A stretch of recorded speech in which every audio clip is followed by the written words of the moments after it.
हम type of clouds की बात करें, यानी बादलों के प्रकार की बात करें, तो सबसे पहली बार ल्यूक हावर्ड नाम के एक बायोलॉजिस्ट थे, एक जीव विज्ञानी थे। इन्होंने ही 1803 में सबसे पहली बार बादलों को क्लासिफाई किया और उनके लिए उन्होंने लैटिन नाम का यूज़ किया, जो आज भी उसी नाम से जाने जाते हैं, आज भी वही नाम यूज़ किए जाते हैं। ठीक है, अगर हम बात करें क्लाउड्स के टाइप को किस आधार पर क्लासीफाई किया जाता है, तो ढेर सारे आधार हैं, जैसे अल्टीट्यूड यानी ऊंचाई के आधार पर, शेप यानी उनका आकृति कैसा, उनका आकार कैसा है, एक्सपेंस यानी उनका विस्तार कैसा है, छोटे क्षेत्र में है, बड़े क्षेत्र में है ना, साथ ही साथ वो पैचेस के रूप में पाए जा रहे हैं या लहर के रूप में पाए जा रहे हैं, इस तरीके से उनका एक्सपेंशन कैसा है उसके आधार पे, डेंसिटी यानी घनत्व के आधार पे, कलर के आधार पे, है ना, या ट्रांसपेरेंसी यानी उनसे विजिबिलिटी कितनी है।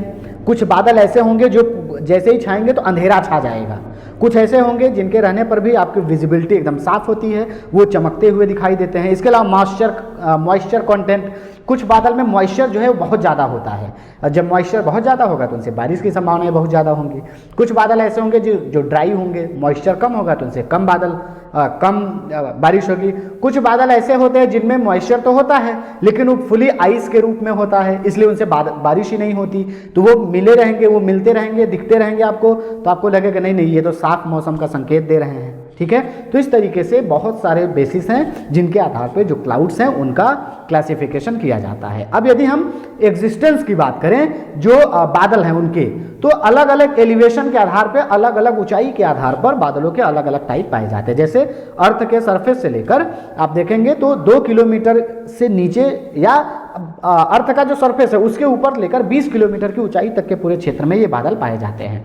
आगे हम हाइट के आधार पर क्लासिफिकेशन देखेंगे तो चीजें आपको ज्यादा क्लियर होंगी। ठीक है, अब यदि हम शुरुआती दौर की बात करें या मुख्य रूप से हाइट और शेप के आधार पे, यानी ऊंचाई और आकृति के आधार पे, आकार के आधार पर अगर क्लासिफिकेशन करें तो 3 टाइप के क्लाउड्स होते हैं। ध्यान रखिएगा फिर से कि 3 बेसिक ग्रुप हैं, किस आधार पे, तो हाइट और शेप के आधार पे बादलों के। ये 3 कौन कौन से हैं, तो सबसे पहला है सीरस क्लाउड यानी पच्छाव मेघ, पच्छाव, सीरस यानी पच्छाव। दूसरा क्यूमुलस, क्यूमुलस यानी कपासी, क्यूमुलस यानी कपासी।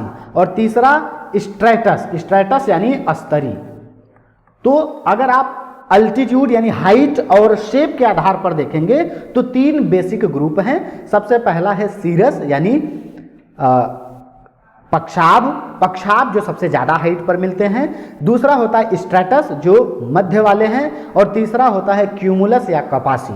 ठीक है, तो ये 3 टाइप के हाइट और शेप के आधार पे बादल हो गए। ठीक है, यहां पर अगर आप इस चित्र में देखें तो ये है सीरस, इसमें अगर आप सीरस को देखें तो ये उड़ते हुए पक्षियों के पंखों की तरह दिखते हैं, इसीलिए इनको हिंदी में पक्षाभ कहा जाता है।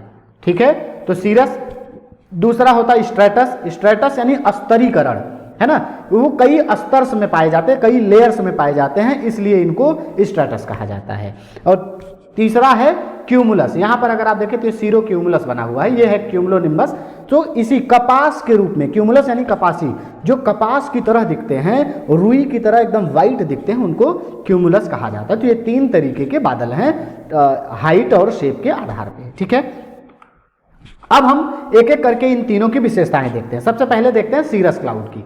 सीरस क्लाउड को कर्ल ऑफ हेयर कहा जाता है, यानी जो घुंघराले बाल होते हैं ना उसकी तरह। इस चित्र में अगर आप देखें तो ये इस तरीके से सीरस क्लाउड्स आपका दिखता है। इसके हाइट की बात करें तो ये 8 से 12 किलोमीटर की हाइट पर मिलता है, या 8000 से 12000 मीटर की हाइट पर। ठीक है, अब चूंकि ये इतना ज्यादा हाइट पर बन रहा है तो वहां पर जो कंडेंसेशन होगा वो अक्सर फ्रीजिंग पॉइंट के ऊपर होता है। नतीजा इनमें जो आइस क्रिस्टल्स होते हैं, इनमें जो वाटर वेपर होता है वो डायरेक्टली आइस क्रिस्टल्स में कन्वर्ट हो जाता है। ठीक है, अब जब आइस क्रिस्टल्स होंगे तो उसका कलर क्या होगा, बर्फ कैसा होता है, सफेद होता है, तो इसका कलर व्हाइट होगा।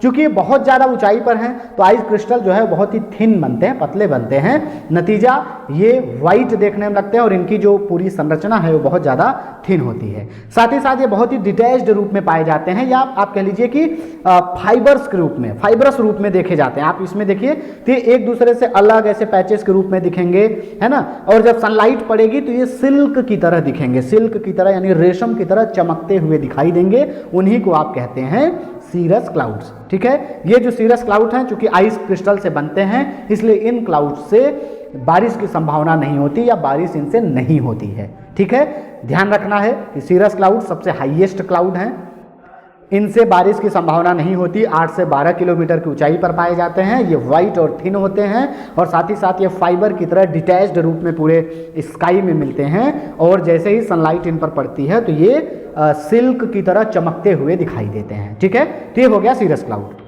दूसरा आता है क्यूमुलस क्लाउड। क्यूमुलस क्लाउड यानी कपासी मेघ, नाम से स्पष्ट है, कपासी यानी कपास की तरह दिखते हैं। तो ये ऐसे बादल हैं जो हीप क्लाउड्स जिनको कहा जाता है। ठीक है, और साथ ही साथ ये दिखते हैं कॉटन वूल की तरह, कपास या ऊन जो होता है ना उसकी तरह दिखाई देते हैं। इनके हाइट की बात करें तो ये जनरली 4 से 7 किलोमीटर के बीच में पाए जाते हैं मुख्य रूप से। ठीक है, अब इनकी बात करें तो ये अलग अलग पैचेस के रूप में पाए जाते हैं। एक पैच यहाँ मिलेगा, एक पैच यहाँ मिलेगा, एक पैच ऐसे, तो अलग अलग पैचेस के रूप में मिलते हैं और साथ ही साथ यहाँ वहाँ बिखरे हुए रूप में मिलते हैं। इस चित्र में अगर आप देखिए तो ये अलग अलग, ये एक पैच हो गया, ये एक पैच हो गया, देखिए ये अलग अलग पैचेज के रूप में इधर उधर बिखरे हुए दिखाई देते हैं। ठीक है, अब यदि हम इनकी बात करें, इनकी कुछ और विशेषताएं देखें तो इनके पास ज्यादातर एक फ्लैट बेस होता है और जिनके ऊपर ये राइज करते हुए अपीयर होते हैं। यहां पर देखिए ये इस जगह पे एक फ्लैट बेस हो गया और यहां से ये इस तरीके से राइज करते हुए आपको दिखेंगे। ठीक है, और इसी राइज करने की वजह से इनका जो स्ट्रक्चर है वो कॉलीफ्लावर की तरह दिखता है, फूल गोभी की तरह दिखता है। तो ध्यान रखना है, क्यूमुलस क्लाउड मिडिल हैं, 4 से 7 किलोमीटर की ऊंचाई तक मिलते हैं, कपास या ऊन की तरह दिखाई देते हैं। ठीक है, और ये इधर उधर बिखरे हुए पैचेस के रूप में दिखते हैं। ज़्यादातर इनका जो बेस होता है वो फ्लैट होता है और ऊपर की तरफ राइज करते हुए ये कैलीफ्लावर या फूल गोभी का शेप बनाते हैं। उसको आप क्यूमुलस क्लाउड या हीप क्लाउड्स कहते हैं। ठीक है, ये जो 4000 से 7000 मीटर तक पाए जाते हैं, इसलिए इन क्लाउड्स के अपर लेयर में अगर आप देखेंगे तो आइस क्रिस्टल्स पाए जाते हैं और कई बार जो 4 किलोमीटर के आसपास में तो उसमें वाटर ड्रॉपलेट्स भी। तो इसलिए ऊंचाई पर इनका जो कलर होगा व्हाइट होगा और निचले भागों में इसमें ग्रे कलर होगा। अगर आप इस चित्र में देखिए तो ये निचला हिस्सा यहाँ पर देखिए तो ये ग्रे कलर होता जा रहा है। तो ये जो क्यूमुलस क्लाउड्स हैं बेसिकली आइस क्रिस्टल्स और वाटर ड्रॉपलेट्स इन दोनों का मिक्सचर है और जैसे ही इन दोनों का मिक्सचर होगा तो कलर जो है वो ग्रे होता जाएगा। ठीक है, तो ये क्यूमुलस है। इनसे बारिश की क्या बात होती है, तो चूंकि वाटर ड्रॉपलेट्स है तो इनसे बारिश होने की संभावना रहती है, लेकिन बूंदाबांदी, बहुत ज़्यादा तेज बारिश होने की संभावना इनसे भी नहीं रहती है। ठीक है, तीसरा जो क्लाउड है वो है स्ट्रैटस क्लाउड या इसी को कहा जाता है अस्तरी बादल। अस्तरी, अस्तरी नाम से ही स्पष्ट है कि कई अस्तर बनते हैं, है ना, जिनको आप हॉरिजॉन्टल क्लाउड्स भी कहते हैं।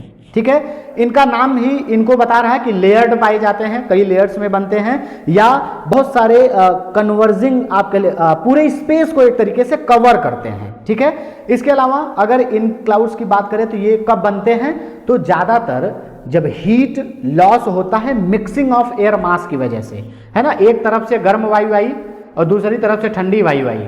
ठीक है, तो गर्म वायु ठंडी वायु के ऊपर लगातार ऐसे ऊपर उठेगी और इससे यहाँ पर एक बादल का पैच, यहाँ पर एक पैच, यहाँ पर एक पैच, ऐसे कई लेयर्स में, जैसे आपने चक्रवात में पढ़ा था एक सीरीज ऑफ क्लाउड्स बनता है ना, तो वो जो एक कई स्तर्स में क्लाउड्स बनते हैं उन्हीं को स्ट्रैटस क्लाउड्स कहा जाता है। ठीक है, अब इन क्लाउड्स की बात करें, ये हो गए आपके 3 मुख्य क्लाउड्स जो शेप और हाइट के आधार पर डिसाइड किए जाते हैं, क्लासिफाई किए जाते हैं।